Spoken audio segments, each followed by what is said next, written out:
सत्य को खोजने वाले सब साधकों को हमारा प्रणाम।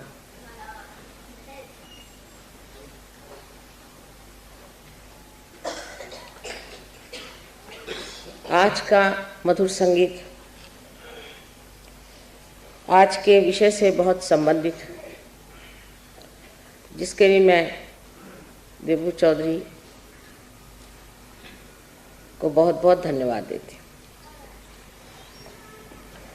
सभी सहज व्यवस्था हो जाती है।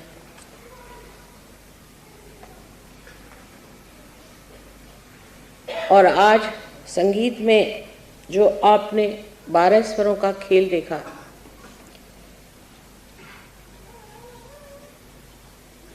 वही हमारे अंदर भी ऐसा ही सुंदर संगीत निर्माण हो सकता है। ये जो कुंडलिनी के अष्टचक्र आप देख रहे हैं, जो कि मूलाधार चक्र, मूलाधार, स्वाधिष्ठान, नाभि,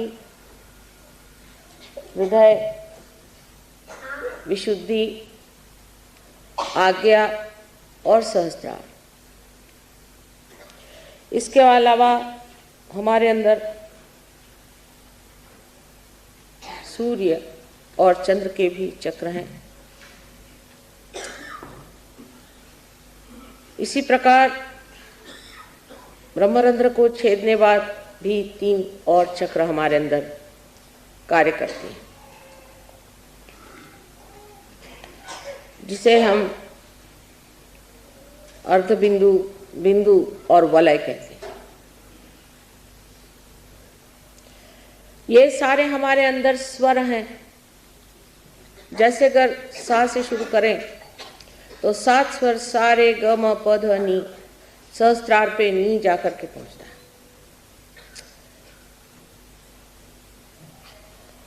इसी प्रकार इन सब चक्रों को जो शक्ति देते हैं, ऐसे ग्रह भी हैं। जैसे मूलाधार पे मंगल, स्वाधिष्ठान पे बुध, नाभि पर गुरु, हृदय पे शुक्र, विशुद्धि पर शनि, आज्ञा पे सूर्य और सहस्त्रार पे सोमवार, जो कि शिव जी का या देवी का स्थान माना जाता है, आदिशक्ति का।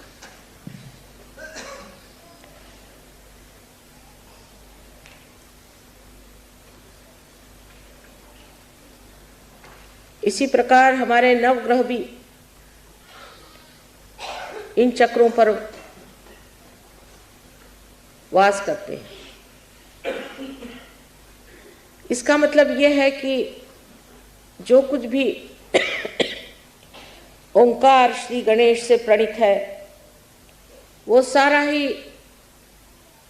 एक ही स्वर, एक ही ताल में पूर्णतया बद्ध होकर के एक सुंदर संगीत का साज हमारे अंदर परमात्मा ने तैयार रखा हुआ।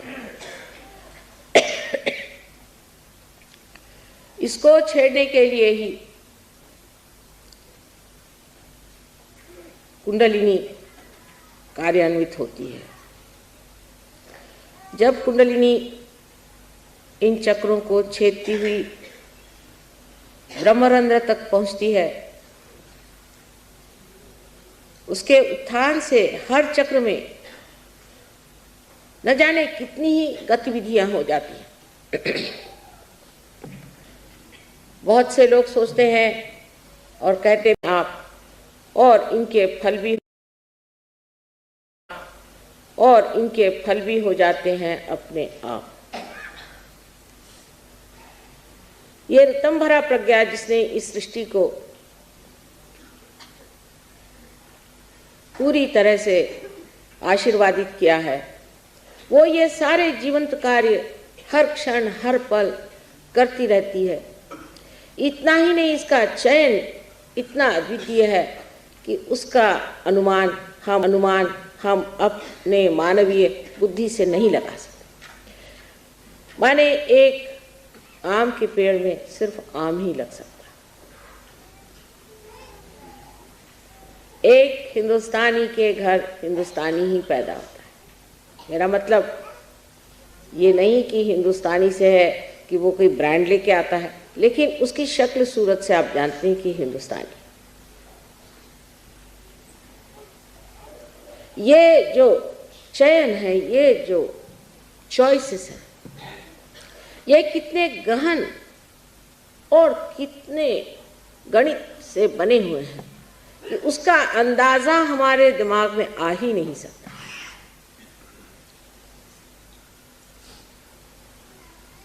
जैसे कि मैंने पहले कहा था कि सिर्फ एक ही हो सकता है कि जो ये सीमित बूंद है इसे हम सागर में ढाल सकते हैं। सागर से एकाकार होने पर सागर की सारी शक्तियों को देख सकते हैं, जान सकते हैं और उसका आनंद भी लूट सकते हैं। यही कार्य ये कुंडलिनी करती है। लेकिन इसकी व्यवस्था इतनी सुंदर है इस सांस की कि ये स्वर सारे जाकर के अंत में अपने मस्तिष्क में पूरे यहां से लेकर के यहां तक सातों की सातों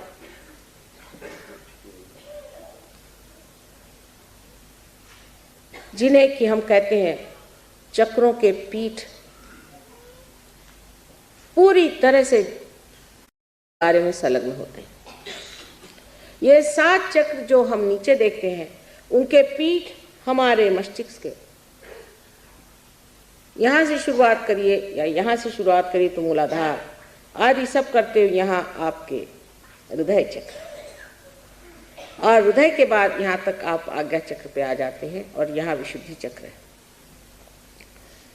ये तो सारा कुछ आप किताबों से जान सकते हैं, लेकिन जिसने आपको बनाया उसकी कमाल देखिए कि 7 स्वर बनाने के बाद उसके जो पीठ हैं, जो उसके हर एक स्वर का निनाद इन 7 पीठों से बने हुए इस मस्तिष्क में, इस ब्रेन में किस तरह से घुमाया जाता है,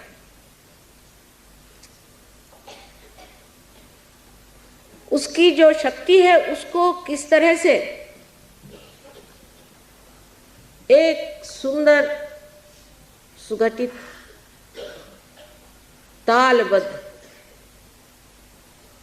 स्वर में आलापा जाता है। ये एक कमाल की चीज है जिसे देखते ही बनता है। इस कमाल को हम इसलिए नहीं देख पाते कि हमारी दृष्टि ही बाहर की ओर है, और अगर कहा जाए कि आप अंदर की ओर दृष्टि ले जाएं तो आप कहेंगे कि ये कैसे करें माँ, ये तो मुश्किल काम है। आप अब इस वक्त मेरी बातचीत सुन रहे हैं, आपका सारा चित्त मेरी ओर है, लेकिन अगर कोई घटना घटित हो जाती है तो आपका चित्त वहां आकर्षित हो जाता है। उसी प्रकार कुंडलिनी का जागरण जब होता है तो जो आपका चित्त बाह्य में फैला हुआ है वो एकदम अंदर की तरफ दौड़ता है, और जैसे कोई एक कपड़ा चारों तरफ फैला हुआ उसके अंदर से कोई चीज उसे ढकेलती हुई ऊपर की तरफ ले जाती है, इस प्रकार कुंडलिनी सहस्त्रार पे आने पर उसे चाक कर देती है। लेकिन उसका चाक करना भी इतना सुंदर है कि जब वो भेद होता है तो उस कुंडलिनी का प्रकाश उस सारे चादर में फैल जाता है। जो कहा है कि राम रंग रस भीनी,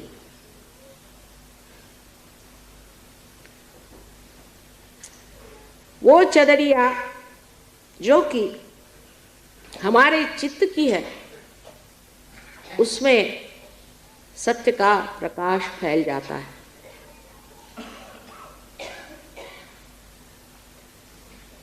अब कितनी सुंदर रचना है कि हृदय चक्र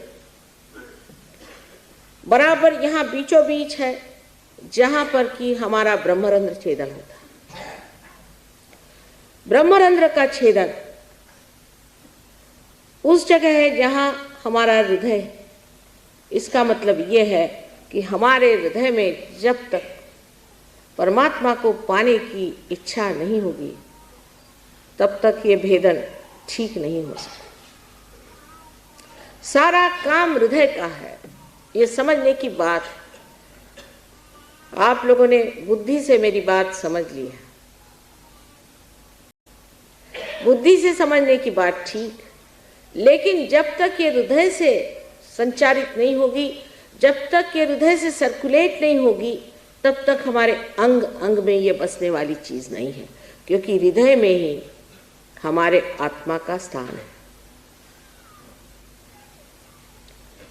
इसलिए ये समझ लेना चाहिए कि हृदय को छेड़ने के लिए पहले हमें अपने हृदय को खोल देना चाहिए। इस हृदय में आत्मा का वास है, जिसके ऊपर 7 रंगों में इन 7 पीठों से प्रकाश फैला हुआ। इतना निकट का संबंध हमारे इस मस्तिष्क का, ब्रेन का और इस हृदय का। लेकिन आज हमारा हृदय एक तरफ काम करता है, शरीर दूसरी तरफ काम करता है और बुद्धि तीसरे तरफ खींचती है। इसमें कोई समग्रता नहीं। समग्र माने सब अग्रों में से एक ही सूत्र जाना चाहिए। इसमें कोई इंटीग्रेशन नहीं है। इसीलिए हम अपने से ही रोज लड़ते रहते हैं। हो चुका, चौथा बेकार हो चुका। और इन चक्रों की लड़ाई में ही सब तरह की दुविधा, परेशानी, चिंता, बीमारियां आ जाती। और ये सारे चक्र भी पंचमहाभूतों से, एलिमेंट से बने हैं। और एक शेर कहा है कि मौत क्या है, इन्हीं अज़ना कश परेशान होना। जब ये चक्र परेशान हो जाते हैं तो मौत आ जाती है। ये चक्र सारे की सारे जिन पीठों से संचालित होते हैं, गवर्न होते हैं, वो पीठ हमारे मस्तिष्क में है। और हमारे मस्तिष्क से ही सेंट्रल नर्वस के साथ इन सारे चक्रों का चलन वलन हो सकता था, लेकिन होता नहीं है। पैरासिम्पैथेटिक नर्वस सिस्टम से ही हम इन चक्रों को संचालित करते हैं। जब तक हम पैरासिम्पैथेटिक पर अपना प्रभुत्व न जमा लें, जब तक हमारा संबंध वो ऑटोनॉमस नर्वस सिस्टम जिसको हम नहीं चला सकते, ऐसी स्वयं चालित के स्वयं पर अपना जोर न जमा लें, तब तक न हम बदल सकते हैं, न दुनिया बदल सकते।